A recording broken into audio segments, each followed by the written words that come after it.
बड़ा ही खुशी के बात बा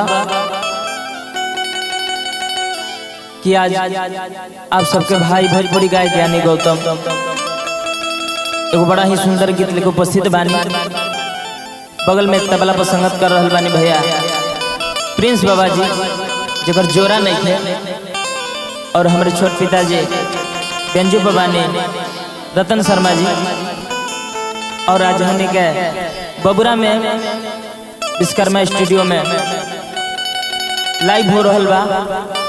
तो आप सब सुनी और बबुआ के दुलार प्यार दी। गीत के भाव बा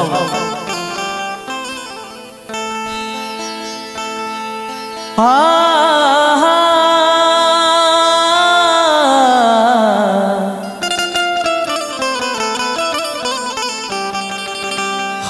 हा हा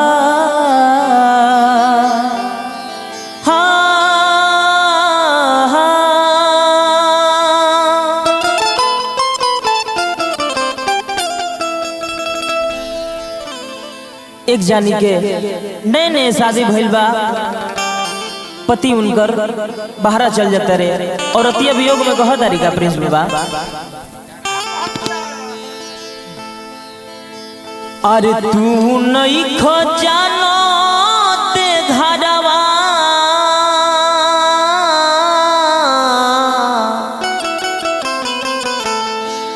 अरे तू नहीं खो जानो ते घरवा, अरे बानी कौन हाल में, अरे जवनिया जियान करेलो बलमुआ बंगाल में, जवनिया जियान करेलो बलमुआ बंगाल में, तू नहीं खबूझते घरवा,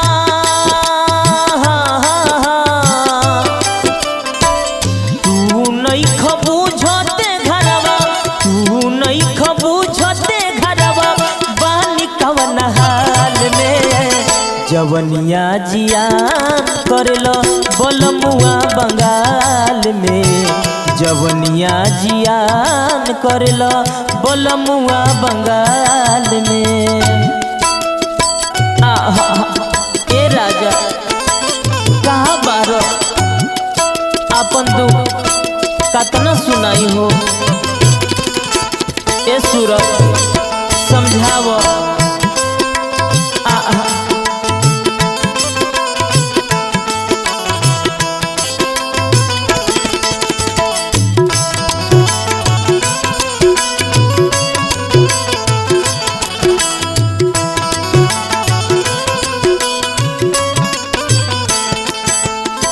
ए पिया मानव बिगाड़ देला, जाई जब से जरिया, अपने से सपने में खुल जाला सरिया,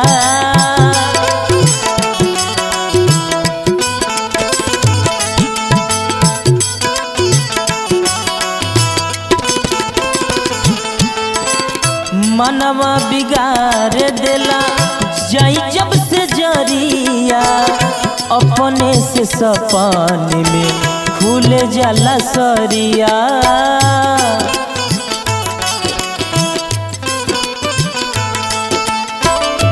बोलो न सोया फसल बार जान जाल में, बोलो न सोया कमर बार जान जाल में, जवनिया जियान करलो बलमुआ बंगाल में, जवनिया जियान करलो बलमुआ बंगाल में।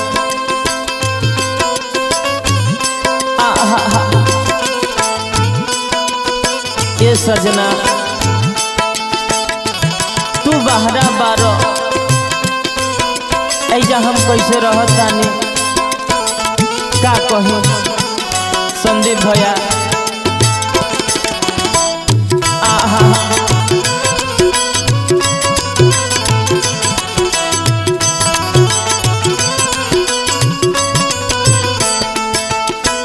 रुपया ढेरे कमाए के बा राजा,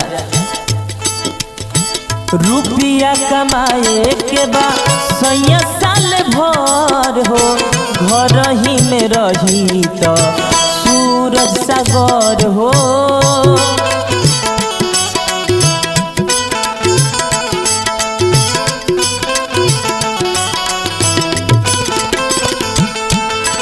रुपया कमाए के बा सैया साल भर हो, घर ही में रही तो संदीप सागर हो।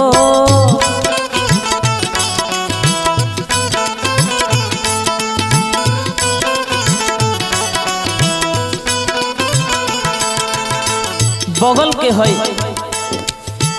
गौतम अतना ताना मारता, ज्ञानी गौतम हमारा पूछले सवाल पे, ज्ञानी गौतम हमारा पूछले सवाल पे।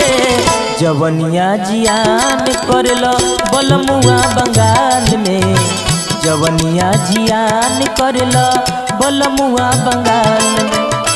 तू नहीं खबूझत घरवा, तू नहीं खबूझत घरवा पानी कम नहाल में, तू नहीं खबूझत घरवा पानी कम नहाल में। जवनिया जियान करलो बलमुआ बंगाल